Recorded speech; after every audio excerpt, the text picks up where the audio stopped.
On en parle depuis des mois. Cette fois, on y est. Dans 2 jours, le Brésil vibrera au rythme de la Coupe du Monde. Pour beaucoup de Brésiliens, cette fête du football est plutôt positive. Pour d'autres, beaucoup moins. Les manifestations se succèdent. Pourquoi? Quels sont les sujets de mécontentement sur place? On va en parler avec Marie Zuiliquet. Bonjour. Bonjour. Vous êtes journaliste et réalisatrice et vous avez enquêté sur cette face cachée de la Coupe du Monde au Brésil. À vos côtés, Luc Maton. Bonjour. Bonjour Anissa. Vous êtes journaliste sportif chez RTL, Luc Maton. Alors, Marie Zuiliquet, on va planter un peu le décor. Toute votre équipe est partie au Brésil. C'est un reportage qui a duré plusieurs mois. Vous êtes allé dans un coin bien particulier du Brésil. Votre objectif, c'était de donner la parole aux mécontents? Oui, donner la parole à ceux en tout cas à qui on ne la donne pas généralement. Donc nous on est parti à Fortaleza, c'est le nord-est du Brésil. C'est une partie assez pauvre et c'est une ville qui pourtant attire beaucoup de touristes parce que c'est une ville côtière qui a des complexes hôteliers et tout ça assez riches. Et donc par contre il y a aussi beaucoup de favelas, donc on a essayé de montrer ce contraste-là et aussi de donner la parole à ces personnes qui vivent, elles, dans ces favelas et qui n'ont généralement pas la parole. Alors, Luc Maton, cette Coupe du Monde, c'est vrai qu'elle a un coût assez élevé. On en parle assez souvent. C'est même d'ailleurs la principale critique. On évoquera un chiffre, allez, disons 10 milliards d'euros pour cette Coupe du Monde, avec surtout un gros investissement de la part des Brésiliens, puisqu'au départ, en 2007, lorsque la désignation a été effectuée, le Brésil s'était dit on va fonctionner de manière privée avec la FIFA. Mais finalement, on s'est rendu compte qu'avec les retards dans les stades, les retards de construction, bien finalement, l'intervention a dû être assez importante pour le gouvernement brésilien. Oui. Est-ce que les Brésiliens, justement, peuvent attendre un retour sur investissement? Est-ce qu'il va y avoir des retombées économiques? Moi j'ai l'impression en tout cas. Je vous donne juste un exemple. Vous savez que j'aime beaucoup la bière et que le Brésil est le troisième, c'est très sérieux, troisième producteur mondial de bière. Eh bien sachez que dans les stades brésiliens, on ne pouvait plus consommer de boissons alcoolisées durant les rencontres. Maintenant, pour cette Coupe du Monde, c'est particulier, il y aura une possibilité de boire de la bière dans les stades. Vous me direz, c'est un petit élément, mais quand même c'est important, parce que ça permettra aux Brésiliens notamment de travailler avec leurs produits, avec la fierté de leurs produits autour de cette Coupe du Monde. Alors vous n'avez peut-être pas forcément le même avis. Les gens que vous avez rencontrés, ils ont l'impression de ne pas bénéficier justement de cette Coupe du Monde, ou plutôt peut-être de la subir? Oui, tout à fait. Donc nous, on a rencontré des personnes qui sont déjà dans une précarité sociale assez importante. C'est pas la Coupe du Monde qui les a entraînés dans cette misère. Tout à fait, c'est ça. Mais en tout cas, elle a impacté assez fortement leur situation déjà initiale. Donc, nous, on a rencontré des prostituées, des très jeunes prostituées, des enfants des rues, des personnes qui habitent dans des favelas, dans des communautés. Je vous interromps parce que là, justement, on est en train de voir des images de destruction de favelas. Donc ça, on va en reparler parce que ça a été justement un des points négatifs qui a eu lieu avant le début de la Coupe du Monde. Oui, tout à fait. On parle de 250 000 personnes expulsées de force, donc de leur maison, de leur communauté. Et voilà, nous, on a eu vraiment l'impression que c'était un peu un prétexte aussi, la Coupe du Monde, pour faire un petit nettoyage. Oui, exactement, c'est tout à fait ça. Mais alors, je vous rejoins Vanessa, pardon. Effectivement, là, il y a un manque de prévoyance. Je trouve quand on accueille un événement d'une telle qualité, avec un tel retentissement, et que l'on passe comme ça à côté du moindre respect civil au travers de villes qui sont très peuplées, certes, mais bon, qui quand même méritent le respect. Allez, là, il y a vraiment un souci. Là, je comprends. Alors on va découvrir un extrait de votre reportage. On est donc à Fortaleza, dans l'état le plus pauvre du pays. Et comme dans plusieurs villes, les manifestants ont décidé de battre le pavé pendant la Coupe du Monde. Contre quoi se révoltent-ils? Il l'explique.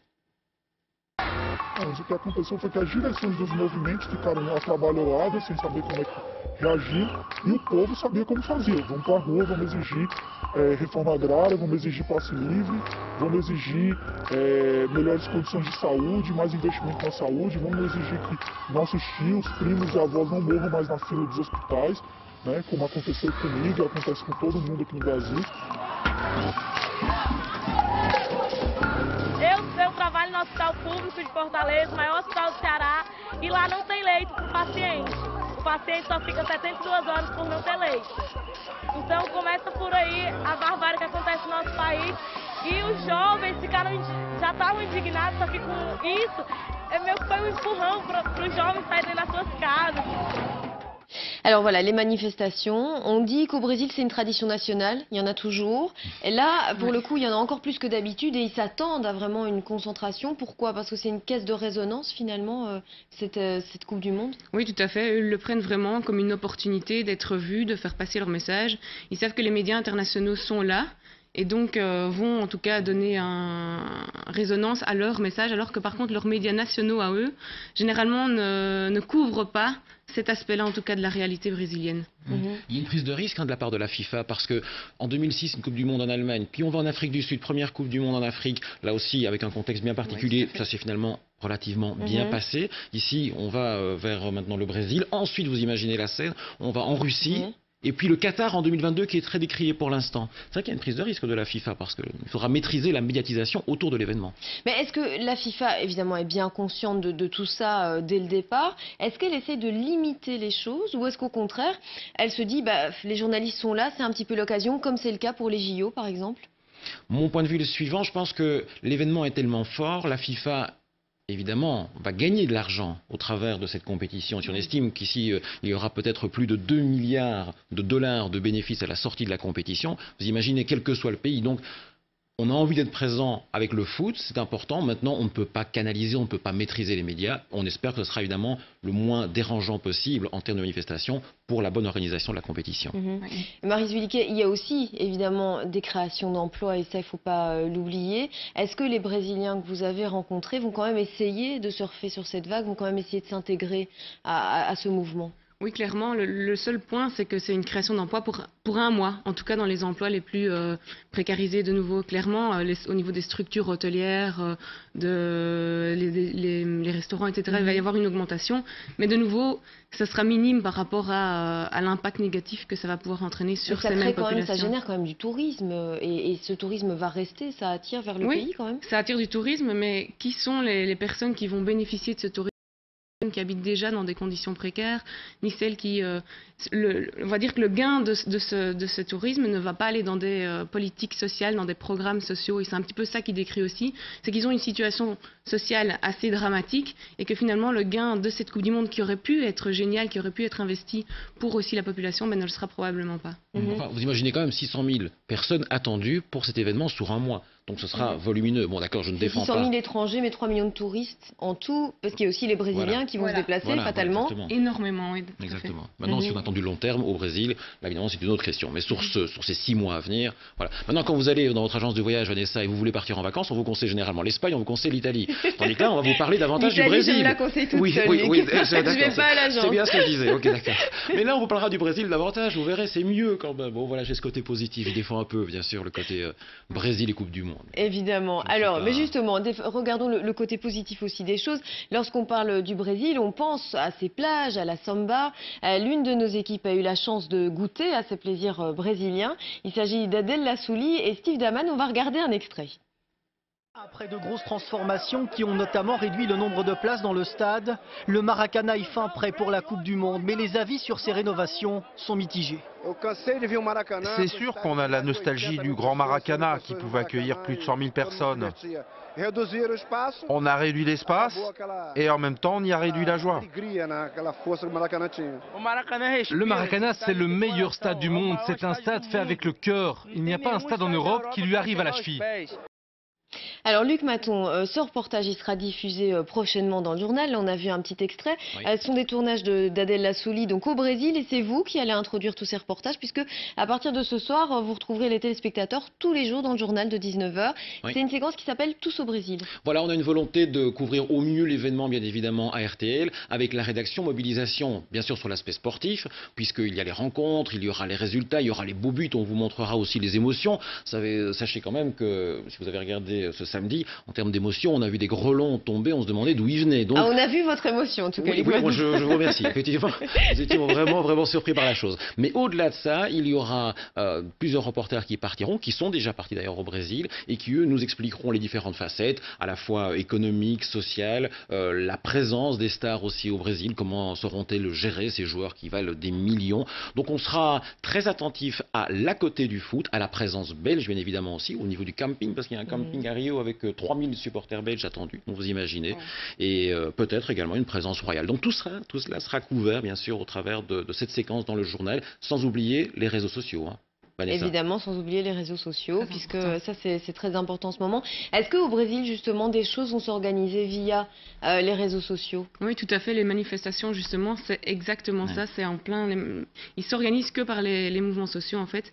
Et surtout que c'est beaucoup des jeunes, donc c'est comme ça qu'ils arrivent à communiquer les uns avec les autres. Et c'est pour ça que c'est très difficile aussi d'estimer le nombre de personnes qui vont être dans les rues.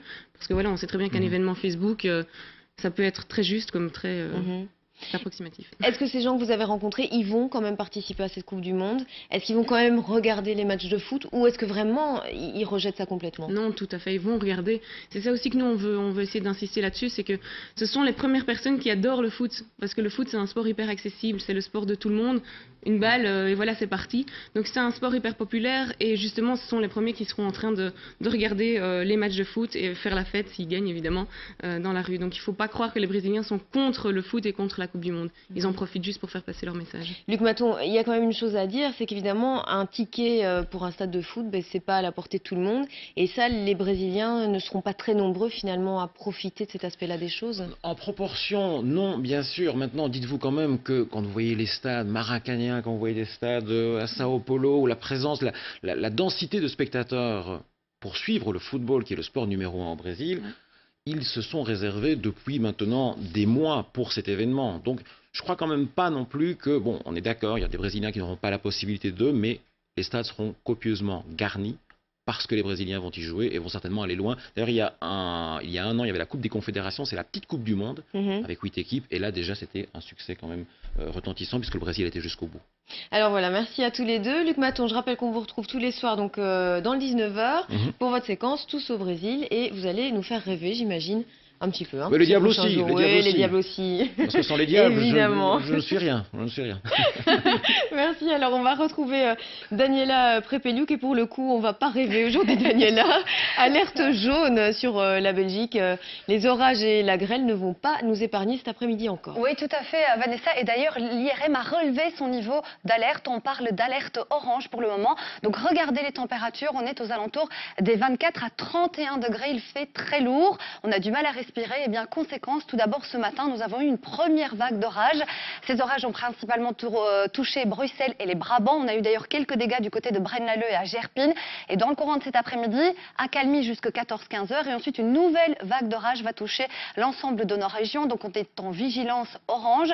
Cela veut dire que toutes les régions pourraient être touchées par ces orages, avec à la clé à nouveau des bourrasques de vent, de la grêle, de la possibilité de grêlons et également des fortes précipitations en peu de temps. Et évidemment, la question que tout le monde se pose, quand cela va-t-il se calmer?